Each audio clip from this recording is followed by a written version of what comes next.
Allons avec la dernière section 1.8.3, où on va enfin parler de la forme canonique de notre fonction sinusoïdale. Et là, ici, il va falloir comprendre que la fonction sinusoïdale, c'est une fonction qui est cyclique. Qu'est-ce que ça veut dire une fonction qui est cyclique? Ça veut dire qu'il y a une portion de cette fonction-là qui va se répéter à l'infini, autant dans les x positifs que dans les x négatifs. Ici, cette portion-là, on va appeler ça un cycle, de là la fonction cyclique. Donc ce cycle-là, c'est ce qui va nous intéresser, on va aller l'étudier, on va aller chercher qu'est-ce qu'il y a d'intéressant dans ce cycle-là, et on va aller voir qu'est-ce que ça donne, et qu'est-ce que nos paramètres donnent sur notre fonction sinusoïdale en bout de ligne. Donc on commence par considérer la fonction de base y qui est égale à sin de x, c'est la fonction qu'on a définie à la fin de notre dernière vidéo. Cette fonction-là, c'est une fonction à valeur réelle qui nous donne une coordonnée dans un point, dans un cercle trigonométrique. Cette fonction-ci va admettre une forme canonique qui sera la suivante. Donc on va avoir y qui va être égal à a fois le sin de entre parenthèses b fois entre parenthèses x moins h, et tout ça, on y additionne k. On va voir que h et k vont encore être des facteurs de translation. H va avoir un nom légèrement différent. A va nous permettre de voir à quelle amplitude, à quelle grandeur est-ce qu'on va avec notre fonction sinusoïdale, et B va nous permettre de voir quelle est la longueur de ce cycle-là, quelle est la longueur de notre fonction sinusoïdale ici. On précise que le facteur A et B doivent être différents de 0. Parce que si ça vaut 0, ben là ici, il n'y a rien qui nous intéresse. Hein. Si on a 0 fois sin, ben il n'y a plus de sin, donc ça devient une fonction constante. Et si on a B qui est égal à 0, ben on a sin de 0, et là encore une fois, ça ne nous intéresse pas, ça devient une constante, donc nous, on veut que A et B soient différents de 0. Avec ça ici, on est prêt à définir les trois nouvelles variables, ou les trois nouvelles caractéristiques de notre fonction qui vont nous intéresser. On parle ici de l'amplitude, de la période et du déphasage, et on va voir ensemble qu'est-ce que ça représente ces trois facteurs ici. Donc, l'amplitude, pour commencer, qu'est-ce que c'est?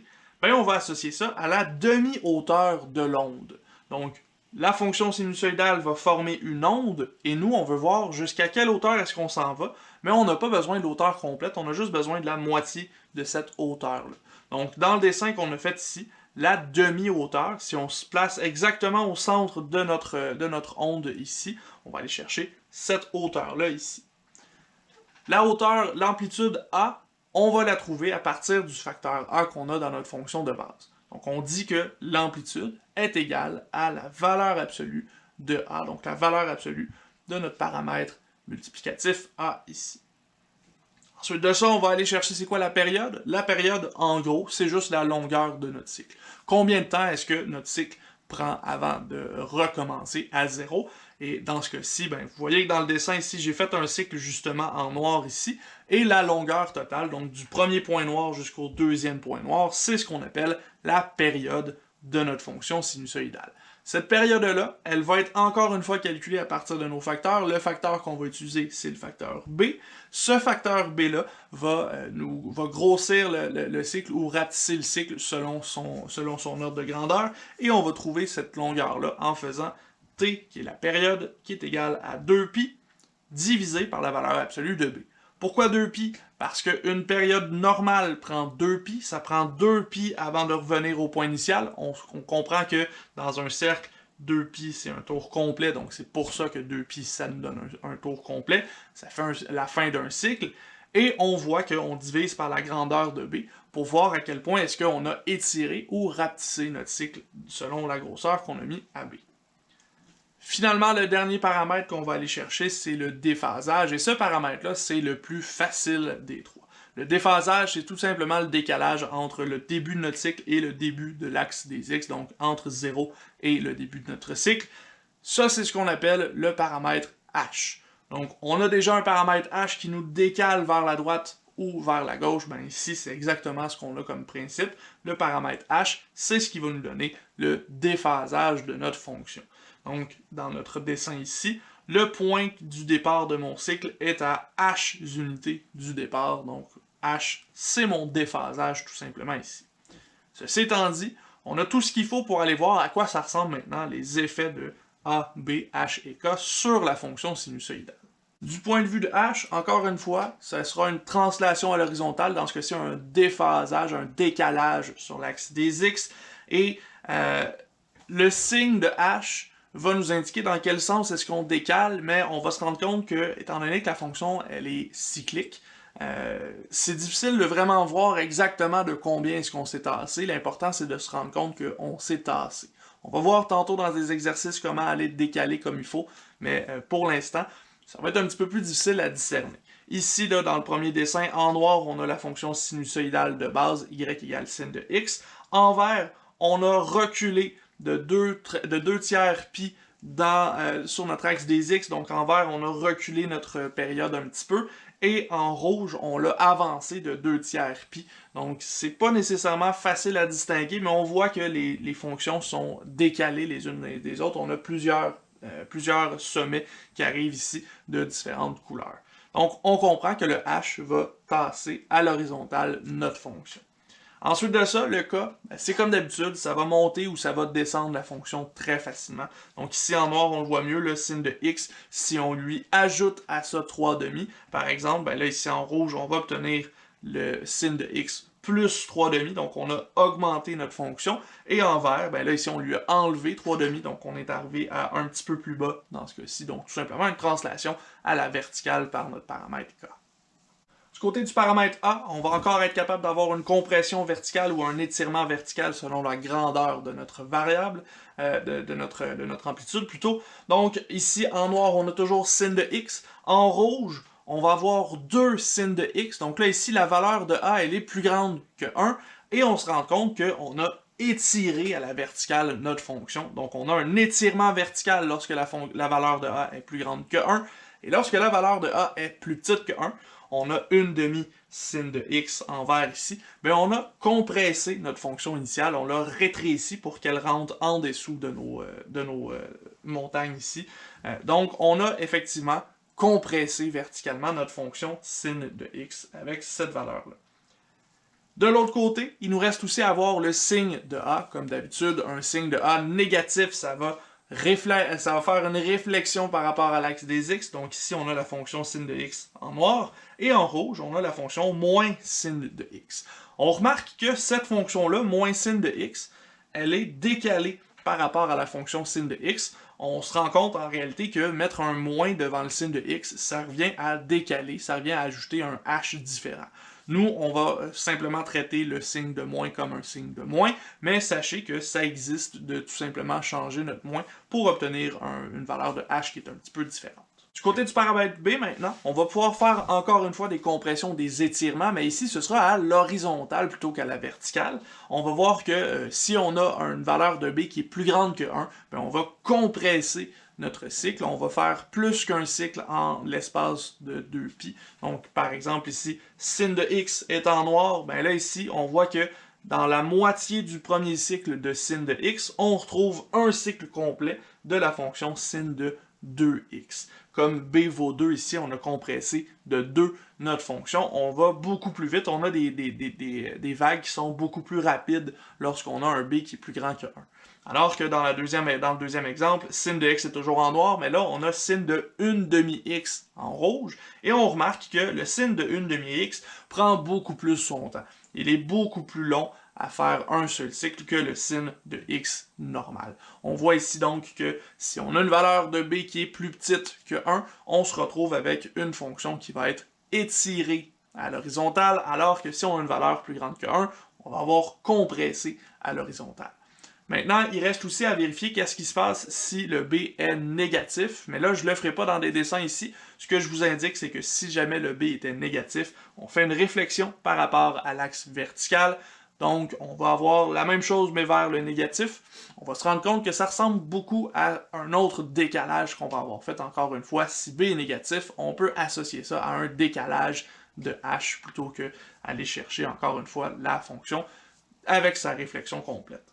Allons-y maintenant avec un exercice 1.11 qui est dans vos notes à la page 32. Cette fois-ci, on a une fonction sinusoïdale, f de x est égal à moins 3 sin de 1/2 fois x moins pi plus 1, et on veut tracer cette fonction-là dans un graphique. Ici, ce sera très important de faire les étapes en ordre avant d'aller faire le graphique, parce que sinon, on va se perdre et on ne saura pas exactement comment représenter ce graphique-là. Donc on commence ici par aller voir c'est quoi les effets de nos paramètres. Ensuite de ça, on va aller calculer notre amplitude, la période et le déphasage. Et finalement, on va tracer le graphique à partir de ça. Donc, on commence par les effets des paramètres. On y va avec le paramètre A. Ce paramètre-là vaut moins 3. Qu'est-ce que ça veut dire ici? Comme A est plus grand que 1, on va avoir un étirement vertical. Et comme A est négatif, on va avoir une réflexion par rapport au X. J'indique ici que c'est vertical et que c'est par rapport au X. Pourquoi? Parce qu'on est avec le A et que le B va avoir des effets similaires. Donc maintenant, on y va avec le B, justement. B vaut 1/2. Ici, 1/2, c'est plus petit que 1. Donc, qu'est-ce qu'il va y avoir? Il va y avoir un étirement aussi à l'horizontale. Étirement horizontal. Comme B est positif ici, il n'y a aucune réflexion, donc on n'a pas besoin d'aller chercher cette réflexion-ci. Ensuite de ça, H, il vaut combien? Mais H vaut pi. Comme on a moins pi, ça veut dire que H est positif ici, et qu'on va avoir une translation de pi en X. Et finalement, le paramètre K, il vaut plus 1. Donc ici, on est positif, on va avoir une translation de 1 en Y. Et ça va nous permettre d'aller tracer notre fonction comme il faut lorsqu'on aura tout fait, les amplitudes, périodes et déphasage. Justement, allons les faire, ces valeurs-là. Donc l'amplitude, on se souvient que c'est égal à la valeur absolue de A qui vaut moins 3. Donc l'amplitude va valoir 3 ici. Ça veut dire que la hauteur qu'on va atteindre avec notre fonction sinusoïdale, avec la hauteur de l'onde, ce sera 3, plus la hauteur à laquelle on était en K. On va voir ça tout à l'heure lorsqu'on va commencer à tracer. On y va avec la période maintenant. La période, c'était quoi? C'était 2pi divisé par la valeur absolue de B. La valeur absolue de B, c'est 1/2. Donc dans ce cas-ci, 2pi divisé par 1/2, ça nous donne 4pi. Et finalement, H, qu'est-ce que ça vaut ici? Ben, H, c'est égal à pi. Donc, on a un déphasage de pi. On va se tasser de pi sur notre graphique pour commencer à dessiner. Justement, allons faire ce dessin-là et on va aller voir c'est quoi que ça indique ces valeurs-là ici. Moi, ce que j'aime bien faire lorsque je commence à dessiner une fonction sinusoïdale, c'est d'indiquer la valeur de h et la valeur de k par des pointillés sur mon graphique. Donc, la valeur de h, ce sera ici, lorsque x vaut pi. Et on va avoir la valeur de k qui vaut 1, donc ici, en 1. Ce que ça veut dire, c'est que notre point de départ, ce sera celui-ci.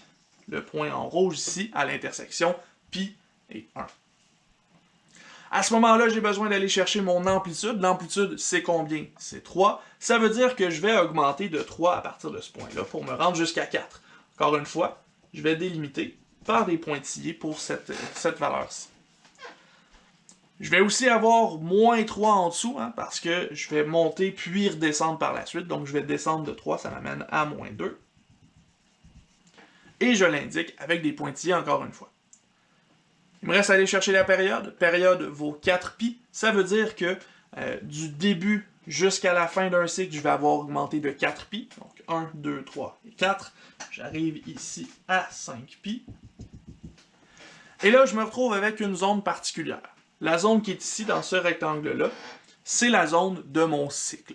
C'est ce cycle-là que je vais représenter, puis ensuite de ça, j'ai juste à faire du copier-coller aux alentours pour aller chercher le reste. Donc, je vais aller me concentrer sur cette zone-ci, puis ensuite de ça, je fais le reste. Donc ici, ce que j'ai besoin de savoir, c'est où est-ce que je vais aller pour mon demi-cycle. Je me précise demi-cycle ici pour pouvoir faire les boucles, les dessus et les dessous de vagues facilement. Donc ici, ça tombe bien, on a une amplitude de 4, donc c'est très facile. On a tout simplement à couper exactement dans le milieu. Et là, il nous reste à aller voir qu'est-ce qui va dans chacun de ces 4 carrés-là. On voit que notre fonction sinusoïdale commence toujours en augmentant, puis ensuite elle diminue. Mais nous, on sait qu'on a une réflexion par rapport aux x. Donc ça veut dire que ici, plutôt que de monter, on va descendre. Donc on s'en va jusqu'en bas, puis on sait qu'on a un demi-cycle de fait ici. Et de l'autre côté, ben, on a un autre demi-cycle qui est fait et on obtient cette partie-là de la fonction. À ce moment-ci, j'ai dessiné un cycle complet de ma fonction sinusoïdale. Il ne me reste plus qu'à compléter le reste. Donc ici, je vais refaire le même principe. On continue le dessin là où on était rendu.